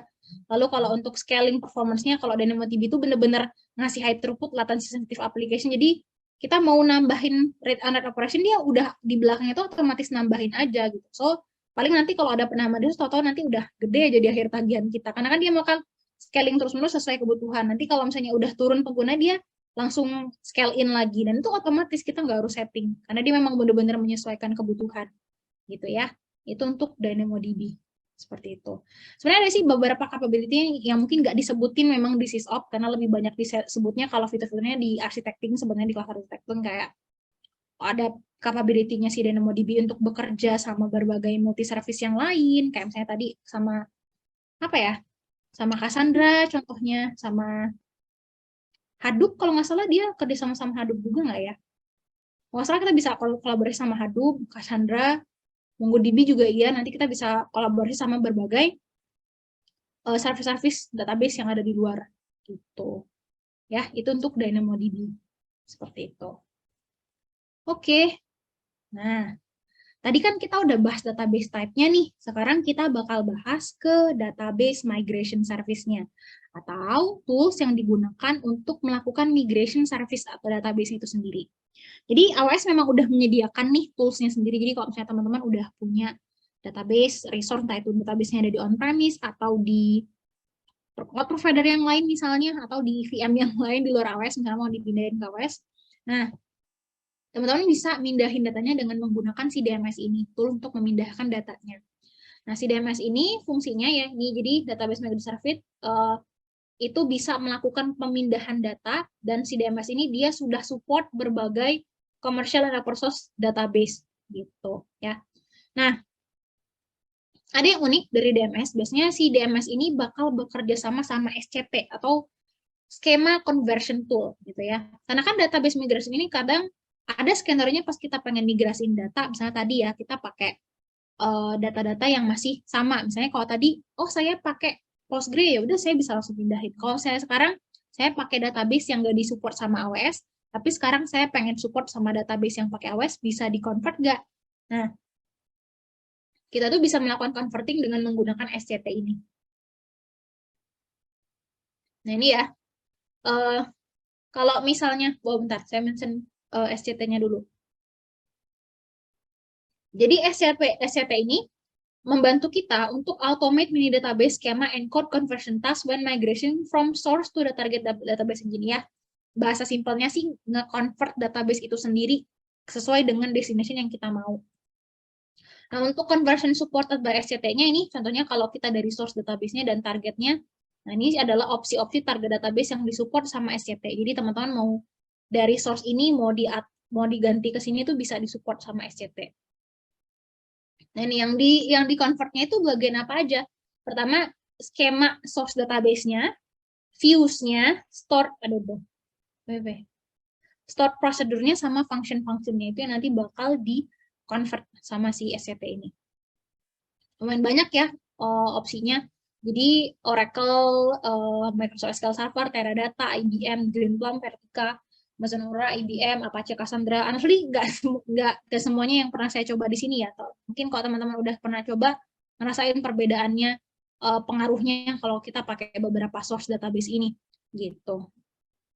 Ada nggak demo-demo sini pakai SCT, Mbak? Kalau untuk di course ini dia nggak ada demo setahu saya. Tapi nanti mungkin kalau ada dokumentasi saya coba share ya, Pak Budi. Gitu. Nah, tapi itu untuk fungsi si SCT itu sendiri. So, ini langkah-langkah penggunaannya kalau kita pakai DMS dan SCT ya. Jadi pertama, step 1, kita dari source database schema. Jadi dari source database-nya dulu, kita converting dulu. Ya, pertama kita convert. Habis itu kalau udah di-convert nih, baru nanti kita pindahin ke DMS. Gitu. SAP HANA support nggak? Kalau di sini dia nggak mention sih ada SAP HANA. Jadi saya coba cek dulu di area di AWS-nya ya, dia support SAP HANA atau enggak. Atau kalau teman-teman yang lain mau bantu cek juga boleh. Gitu. Di sini dia nggak mention SAP HANA. Oke. Nah, ini saya back lagi ke DMS tadi ya. Jadi si database migration service ini bukan artinya karena dia tadi pakai SCT, apakah dia harus dirubah dulu? Kalau dari awal nggak saya rubah sama sekali, boleh nggak?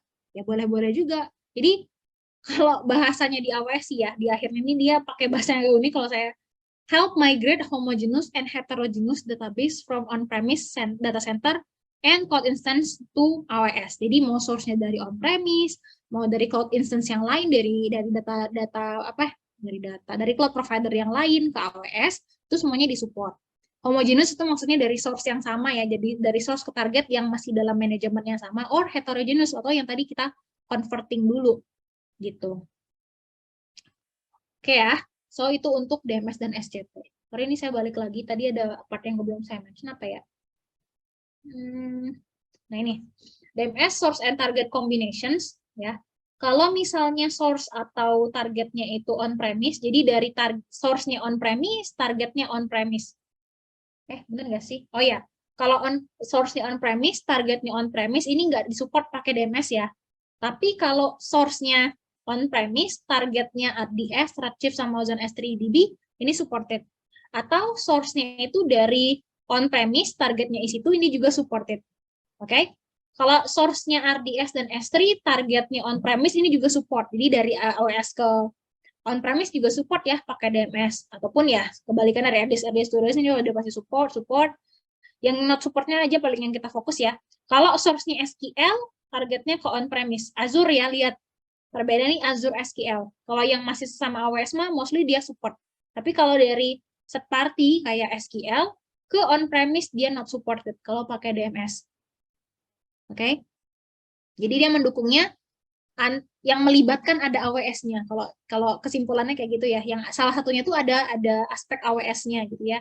Baik source-nya atau targetnya ada AWS-nya, itu pasti bakal supported. Kalau salah satu atau salah duanya kalau dua-duanya berasal dari non-AWS itu udah pasti not supported ya. Ini kalau source-nya on-premise dua-duanya atau salah satunya, ya salah dua-duanya lah, non-AWS dia not supported. Clear ya? Itu untuk penggunaan DMS. Oh iya, udah dibantu sama Pak Rudi ya. Thank you Pak Rudi udah share dokumentasinya juga ya.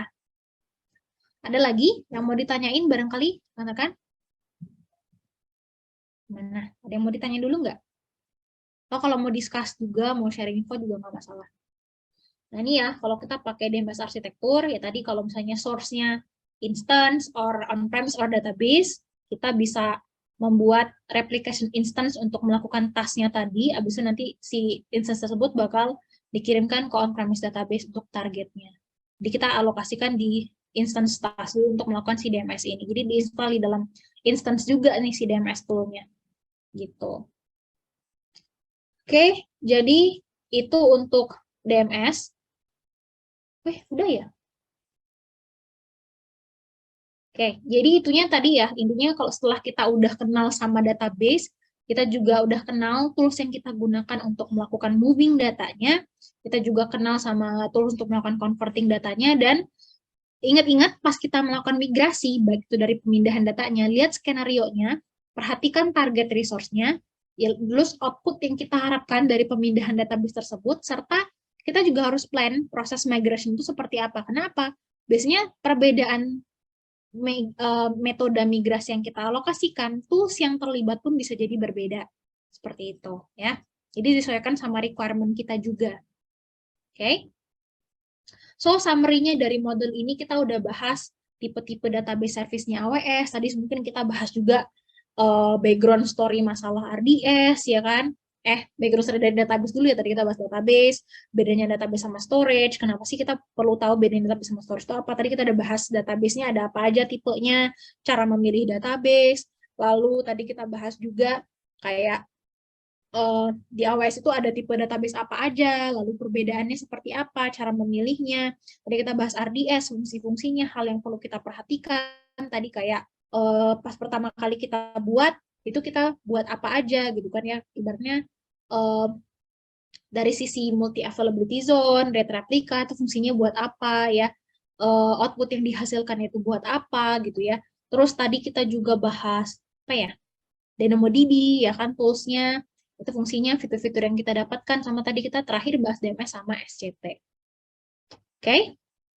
Mbak mau nanya untuk RDS apakah support replication cross region? Untuk replication-nya tuh dia lebih ke replika.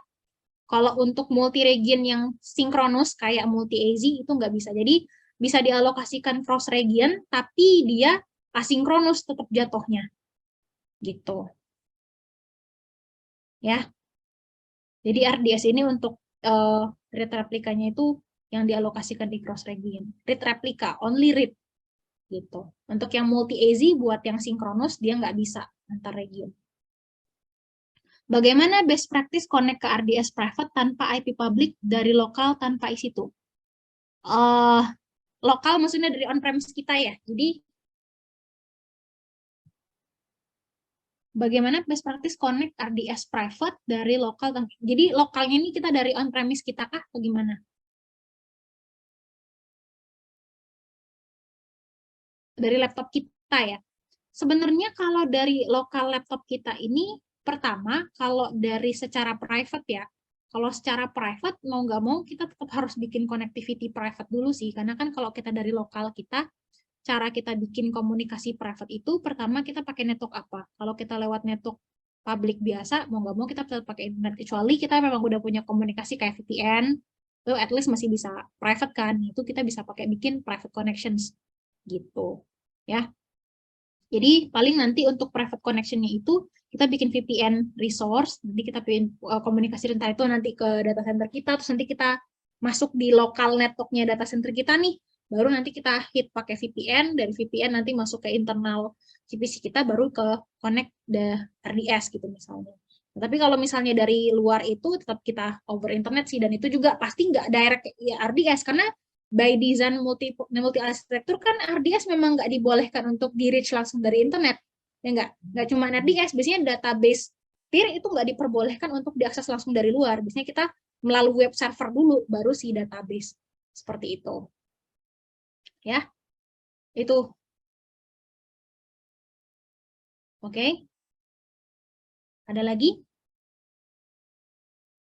atau masuk connect ini adalah kita untuk manage RDS-nya. Kalau untuk manage RDS seperti biasa kayak manage table ya kita buka dari instance, kayak kita pakai dari konsol gitu kan ya, kita bukanya manually kayak biasa gitu, kayak kita remote instance kayak biasa, itu untuk manage RDS gitu. Oke. Itu untuk aksesnya ya.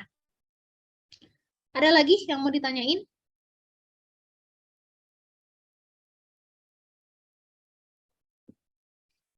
Oke, so next ini kita ada knowledge check. Wait, saya cek dulu ya.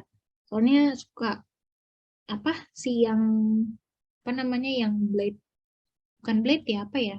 Yang ngebordernya itu sih suka miring-miring gitu kalau dari slide bawaannya. Bentar ya, saya cek dulu ya. Mana sih step strateginya? Oke.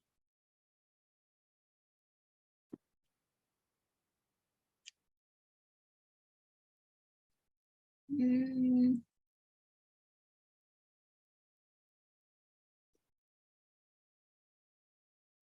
Oke.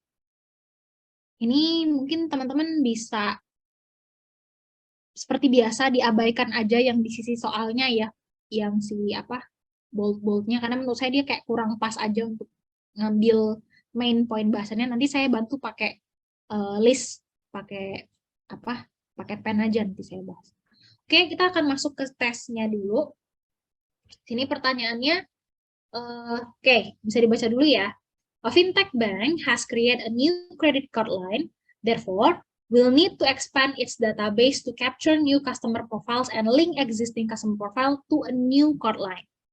While maintaining security and PCI compliance requirement, the bank is entirely in the cloud and provides their customer with unique financial visualizations about their financial habit. Their customer use a mobile app and website for their account transaction and profile. What AWS service should be prioritized for the bank database if they want to graph connected data on the customer financial behavior? Nah, dari kalimat ini sebenarnya teman-teman bisa milih atau bisa kebayang kira-kira jawabannya apa sih? Ini saya belum saya publish dulu opsinya, tapi kalau dari kata-katanya kira-kira apa ya, jawaban yang memungkinkan tuh apa? Again, ini sengaja ditutup karena memang dari AWS untuk ngebiasain kita ya untuk mengira-ngira jawabannya ketika kita cuma hanya baca soalnya aja. Intinya tadi ada fintech bank ya, dia ekspansi database-nya nih dan sekarang dia full di cloud gitu kan ya. Sekarang dia bikin profiles new card line dan bla bla bla. Kata kuncinya di sini, the bank is entirely in the cloud and provide the customer with unique financial visualizations about their financial habits. Ini nih main poinnya. Dan dari pertanyaannya, what should be prioritized for a bank database if they want to graph connected on their customer financial behavior? Ini mainnya. Kira-kira tipe database apa yang bakal ngecover pernyataan yang ada di sini? Ini saya udah kasih garis bawahi. Main bahasannya itu apa? Ini kalau saya so ini lihat nggak pas banget kan ininya, boldnya. Oh, nggak apa yang ini ya. Nah, bank itu full di cloud dan dia membutuhkan visualization dan dia butuh yang graph connected. Kita pakai apa? Wait, saya buka dulu. Udah cukup banyak yang jawab pertanyaan. Ada yang RDS, ada yang non SQLDB, ada yang Neptune. Nah, beda-beda nih. Ada yang database Salesforce, Postgre, Neptune. Jawabannya? Ya, saya buka opsinya dulu ya. Nah, wait. Ada Aurora, ada DynamoDB, Elasticsearch, Neptune, sama Redshift. Kira-kira jawaban yang paling tepat yang mana? Kalau sekarang saya udah kasih opsinya nih. Jawabannya?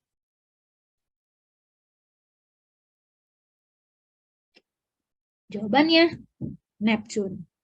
Karena tadi saya ngasih jawaban dia udah pakai visualisasi, pakai graph ya, dia udah graph database ya. Itu udah keyword yang paling menunjukkan itu Neptune. Ini kita pakai Neptune.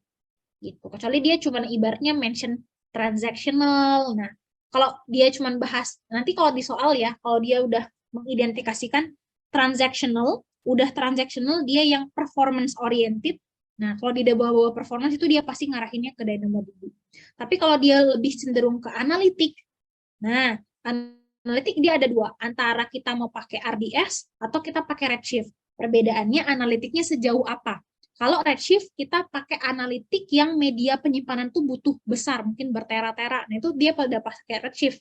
Ya, ini saya kasih keywordnya.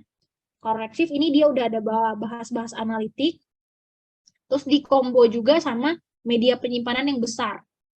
Media penyimpanan atau jumlah file yang lumayan gede gitu ya. Media penyimpanan yang lumayan besar. Yang besar. Oh, Neptune tadi dia bahas-bahas masalah visualisasi, masalah grafik gitu ya. Sorry ya ini tulisannya jelek, ya udah. Graph, harus tekan dulu kayaknya. Elastic Cache ini dia lebih ke catching atau lebih ke apa ya? Ya, catchingnya buat dia secara temporary untuk ngasih beta performa. Biasanya kalau Elastic Cache dia ada istilah performanya juga sih, tapi teman-teman harus pahami performanya itu biasanya bakal terpenuhi kalau kita membuat cache ya. Tahu ya cache data ya. Jadi alih-alih biasanya kalau cache ini biasanya kalau dia ada mention common query. Query yang terus sama tapi berulang, tapi sering dan banyak. Nah, ini kita bisa pakai cache. Kalau DynamoDB sama dia mentionnya performance oriented, lalu write apa ya? Write, write and read intensif apa? Write, read, intensif. Jadi operasi write and read-nya tuh banyak banget. Jadi memang performance oriented ini pakai Aurora ini tadi ya, RDS tadi. RDS, analisis, lalu misalnya kalau dia mention benefitnya biasanya kalau Aurora ini. Kalau yang butuh 15 replika, yang butuh apa ya? Yang dia butuh SQL juga, tapi ada mention serverless. Nah, ini kita pakai Aurora. Dia tetap pakai dia pakai tetap mention relational, tapi mention serverless ini pasti ngarahinnya ke Aurora. Nah, ini ya keyword-keyword yang nanti perlu teman-teman ingat nanti buat ngebantu banget nanti buat di ujian untuk ngedifferentiate. Ya sebenarnya nggak bakal seluruhnya sih, tapi ya kalau teman-teman pengen belajar di sisi database-nya itu banyaknya ini keyword-nya. RDS DB kalau dari AWS Lambda gimana? Bukan serverless, harus tahu VPC-nya kan. RDS ini kan default-nya itu kan managed services gitu ya. Teman-teman tuh bisa atur nanti untuk endpoint ke RDS ini seperti apa. Nanti teman-teman bisa bikin yang namanya private endpoint misalnya. Private endpoint ini bisa didiin endpoint-nya RDS. Nanti dari endpoint itu nanti kita bisa arahin untuk komen sama Lambda. Kalau misalnya nanti dari endpoint, terus nanti ke INI Lambda-nya, kalau tadi Lambda yang pakai INI, baru nanti di-connect gitu ya. Jadi nanti si lambdanya kita pakai INI, terus nanti RDS-nya. Atau kalau nggak pakai endpoint, kalau misalnya dijadiin lokal kan bisa. Lambdanya kita bikin any, ditaruh di lokal, di VPC, nanti RDS tinggal ngobrol sama INI-nya lambda. Simpelnya gitu. Gitu. Lambdanya taruh di dalam VPC aja pakai INI tadi. Gitu. Sama, satu lagi. Kalau misalnya pakai RDS ini, kalau kita banyak lambdanya ya kan, kalau satu lambda kita bisa pakai any satu buat lambda. Kalau lambdanya banyak, teman-teman bisa baca nanti ada RDS proxy. Ada RDS proxy. Ini yang bisa bikin komunikasi dari satu RDS ke banyak lambda sekaligus. Jadi istilahnya kita bikin proxy untuk akses ke RDS-nya ini kita bisa pakai RDS proxy. Kalau lambdanya ada banyak gitu. Kalau lambda yang satu tadi kita bisa pakai satu any aja buat satu lambda nanti komunin ke RDS yang di dalam instance kan. Kalau lambdanya ada banyak, kita pakai RDS proxy. Jadi nggak harus pakai ENI-nya banyak-banyak. Kan biasanya kalau kita pakai ENI, ENI itu ada limitnya ya, biasanya kita alokasikan. Nah, itu dia. Kita bisa pakai RDS proxy. Terjawab ya. Ini coba dibaca terkait RDS proxy. Oke, ada yang bertanya lagi? Sampai saat ini? Jawab ya. Gimana?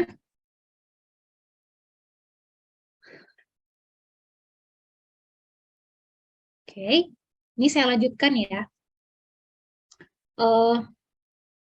Kita ada di Mom and Pop Coffee Bakery seperti biasa kan di skenario kita di umumnya. Kalau di sini ceritanya kita pakai cerita bawaannya itu dia ini pengen melakukan migration database. Jadi si Emma ini concern about database-nya itu dialokasikan di spreadsheet nih. Jadi harus dialokasikan ke dalam media penyimpanan. Nah, ini ibaratnya kayak finansial, data, dan lain-lain. Kalau di spreadsheet itu nggak aman. Nah, ini dialokasikan ke database karena dia nggak mau untuk handle isi to instance. Nah, akhirnya si database manajemen awasnya tuh ngerekomendasi supaya dia itu pakai RDS gitu. Ya. Nah, nanti teman-teman bakal bikin untuk create RDS, untuk mindahin data ke RDS. Terus nanti ada topologinya juga, before migration topologi. Nah, ini before-nya tuh kayak gini. kita udah punya CLI dan kita tuh udah punya DB di dalam instance-nya. Jadi kita udah punya isi to instance, dalamnya ada DB nih, MySQL database. Terus sekarang instance yang ada di DB ini mau dipindahin ke RDS. Oke, cara pindahnya gimana? Nanti teman-teman lakukan di activity. Slide-nya ini sebenarnya sama aja kok sama student guide. Teman-teman bisa buka dari LMS ya. Gitu. So, benefit kita pakai RDS tadi ada apa aja? Pertama, dia easy to administer, jelas karena tadi kita kan nggak perlu handle sampai level servernya. Highly scalable, available dan durable juga, fast, pembuatannya juga cukup cepat, secure, dan juga inexpensive. Gitu. Oke, jadi itu aja untuk materi kita pada hari ini. Teman-teman, ada yang mau ditanya mungkin sebelum kita closing?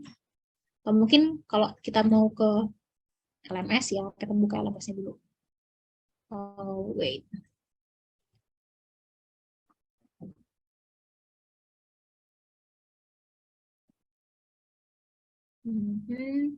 Kita ada di modul ke berapa sih? Modul 6.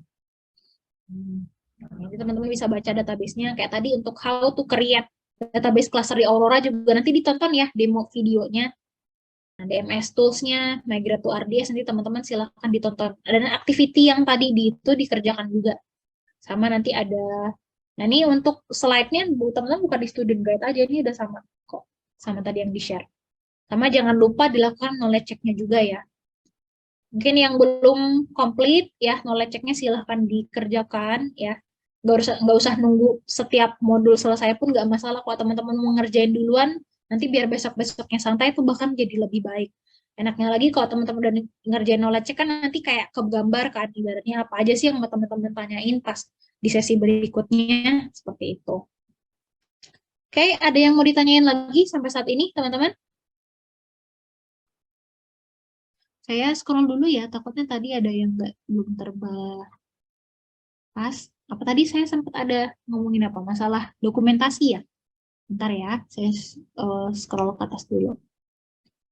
Scaling udah, Migrate Aurora udah, SCT. Oh, SCT ya? Oke, kita coba OWS DMS using SCT.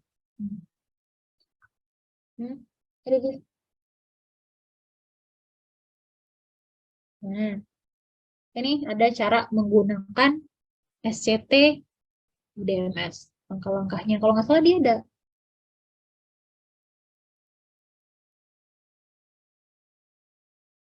Wait.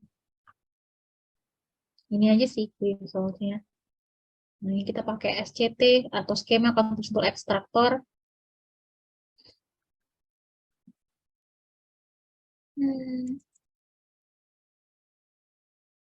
Copy. Demonya sebentar ya. Ya, paling mungkin ada dari sisi kalau yang dari non officialnya karena biasanya kalau yang non officialnya opsi kita lebih banyak. Jadi nanti untuk yang non official teman-teman cari sendiri ya. Ini saya share yang official aja. Nah, ini ada nih di YouTube, teman-teman cari aja. Nah, ini udah nih step-step nih. Nah, ini pakai Snowball. Oh, ini ke on-premise soalnya ya. Ada pakai dipindahin pakai Snowball dulu, terus pindahin pakai SCT, dari Snowball baru di sini. Kalau teman-teman mindahin DMS-nya pakai Snowball. Oh ya, Snowball ya. Untuk migrasi offline. Nah, ini di DMS tools-nya. Mana ya? Ini ada best practice menggunakan DMS juga. Nanti teman-teman bisa baca. Oh, tuh create-nya, limitation-nya, troubleshooting dengan support. Menggunakan Snowball ada semua sih. Ini saya share aja. Atau di how DMS works-nya ya. Biar teman-teman bisa baca. Kalau migration dari AWS ke cloud, efektifnya pakai apa? Kalau DMS perlu setup VPN connection juga kah? Kalau untuk VPN itu sebenarnya cuma bisa bikin kita secure aja sih. Jadi opsi kita bedanya pakai VPN sama non VPN itu bedanya tuh cuma lebih secure nggak secure aja. Kalau via internet ya via internet dalam artian apapun bisa terjadi gitu kan ya. Tapi sebenarnya kalau kita nggak terlalu kritikal amat datanya, nggak masalah sih via internet. Terus satu lagi nih, internet itu pasti bakal ngaruh banget kalau koneksi kita ini seperti apa. Kalau koneksi kita jelek, biasanya bakal susah sih. Apalagi kalau misalnya jumlah data yang kita pindahinnya cukup besar, itu ngaruh banget. Gitu. Kalau misalnya jumlah datanya besar dan ternyata apa ya, jumlahnya besar dan network kita nggak mumpuni, mungkin saya sarankan teman-teman bisa lakukan offline migration aja. Gitu. Jadi concernnya itu lebih ke security biasanya kalau kita pakai VPN. Ya. Bagi link RDS incremental backup menggunakan DMS ke S3.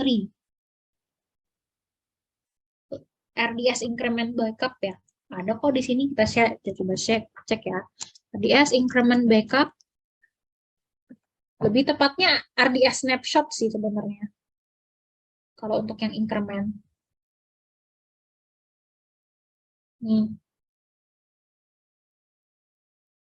tapi ada nih, incremental snapshot. Karena kalau yang increment tuh biasanya dia di snapshot. Kalau backup dia full.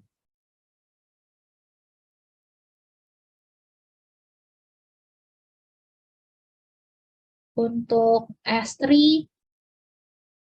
bisa satu-satu ya. Nanti teman-teman bisa eksplorasi sendiri detailnya seperti apa. Ini sih backup, restoring backup, snapshot. Nanti mungkin teman-teman cari move snapshot, move RDS snapshot to S3. Hmm.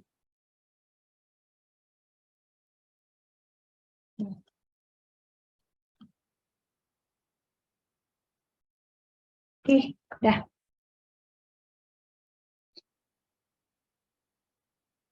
Dokumen database lengkap ya. Apakah ada free penggunaan? Free. Database documentation ini free. Teman-teman bisa buka apapun di sini. Asal mau baca aja. Karena kalau kita bahas dokumentasi ini memang banyak banget. Cuman sometimes mungkin kita malas baca karena memang TMI, too much information. Gitu. Jadi kadang kalau teman-teman malas baca, kalau saya sih ya, kalau saya balas baca, saya pakai yang non, jadi too much information. Jadi ya kalau saya malas baca di dokumentasi, paling saya buka dari yang unauthorized, kayak nanti dari forum-forum, Stack Overflow, apa segala macam gitu kan yang udah, oke jawabannya itu ini. Gitu.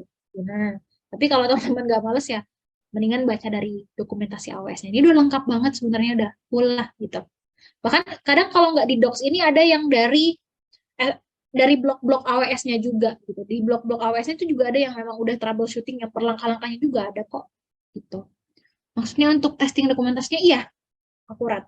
Kalau testing dokumentasi maksudnya gimana nih? Tes apa yang kita lakukan di sini tuh gratis gitu. Ya kalau kita buat panduan di sini ke resource-nya AWS, ya resource-nya yang kita bayar gitu. Tapi untuk si dokumentasinya sih kan kita aksesnya free gitu. Untuk saya nangkep nih maksud pertanyaannya.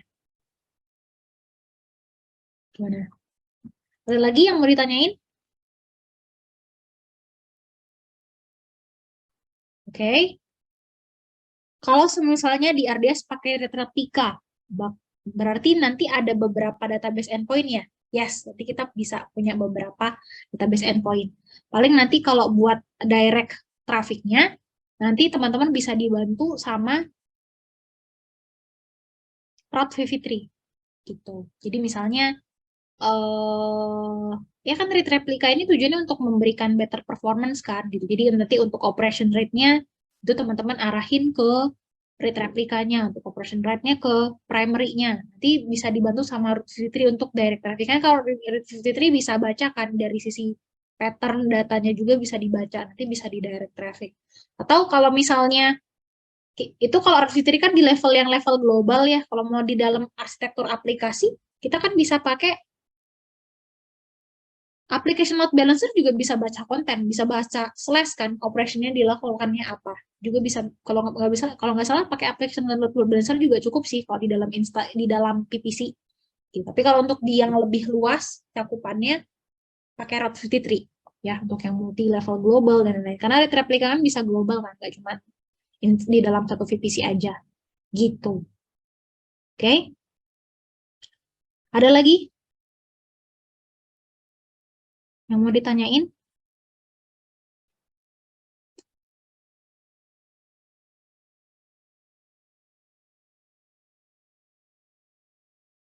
Masih ada? Regen Jakarta kalau tidak salah tidak bisa snapshot ke S3, harus menggunakan DNS DMS-nya. Saya belum cek tuh kalau di Regen Jakarta, karena again kan masing-masing resource atau region itu bisa beda-beda. Nanti mungkin saya coba cek ya Pak Somi ya untuk make sure.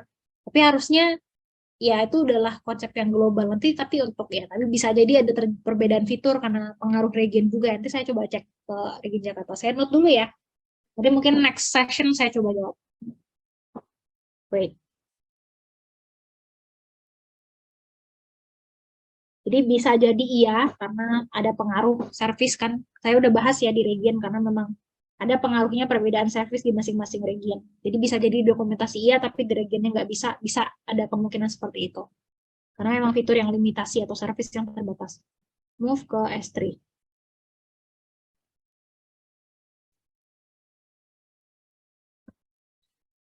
Kalau saya untuk retail APK disimplify jadi satu endpoint untuk koneksi ke replika. PVC nggak bisa dipilih. Oh ya, di aplikasinya nggak bisa dipilih pakai mom-pop cafe PVC. Nanti coba, kalau nggak bisa, coba di refresh aja ya, kalau di konsol nggak bisa dipilih. Replika disimplify jadi satu endpoint untuk koneksi ke read replika. Oh, kalau misalnya ceritanya read replikanya nih banyak gitu ya. Jadi read replikanya. Jadi tadi saya nangkepnya endpointnya itu dari, maksudnya di master sama read replikanya loh. Terlepas read replikanya ada berapa ya, gitu. Jadi read replikanya nanti dianggap satu region, tapi nanti masternya tuh punya endpoint yang berbeda. Karena kan main point-nya tuh read replika buat read, masternya buat itu. Jadi, nah ya tadi terlepas dari jumlah read replikanya terserah. Karena nanti kan endpoint-nya di level read replikanya. Gitu. Oke, ada lagi yang mau ditanyain sebelum kita close? Misalnya pakai replika semua resource akan sama ya. Maksudnya resource-nya ini dari sisi apanya? Kan yang namanya replika secara kapasitas performance-nya dia pasti bakal sama. Ya. Datanya tuh mungkin datanya agak berbeda karena dia tadi kan asynchronous replications kan. Tapi kalau dari sisi instance yang disediakannya kapasitasnya bakal serupa sama masternya. Gitu. Cuman ya tadi load-nya yang berbeda sama tipe ya data yang dialokasikan bisa jadi berbeda karena asynchronous. Gitu. Ya. Tapi tipe instance-nya itu pasti bakal disamain sama masternya gitu. Oke? Ada lagi? Sip, kalau nggak ada lagi, jadi mungkin itu aja pembahasan database kita pada malam hari ini ya, teman-teman. Terima kasih banyak teman-teman untuk kehadirannya, semoga bermanfaat. Next session kita bakal bahas ke modul 7. Tadi nanti ada satu pertanyaan ini nanti bakal saya move ke minggu depan ya. Nanti ditunggu aja. Kalau lupa nanti tolong diingetin ya. Next modul kita ke networking, nanti teman-teman bakal handling masalah PPC. Jadi boleh banget teman-teman baca-baca dulu materinya sebelum kita bahas. Gitu ya. Oke, kalau nggak ada lagi pertanyaan, saya akan tutup dulu sesi kita pada malam hari ini. Terima kasih banyak teman-teman semua. Ya, sampai jumpa lagi di sesi berikutnya. Selamat beristirahat, selamat malam. Assalamualaikum warahmatullahi wabarakatuh. Waalaikumsalam. Terima kasih. Terima kasih juga semuanya. Sampai jumpa lagi di sesi berikutnya. Terima kasih. Banyak, Mbak. Ya, sama-sama.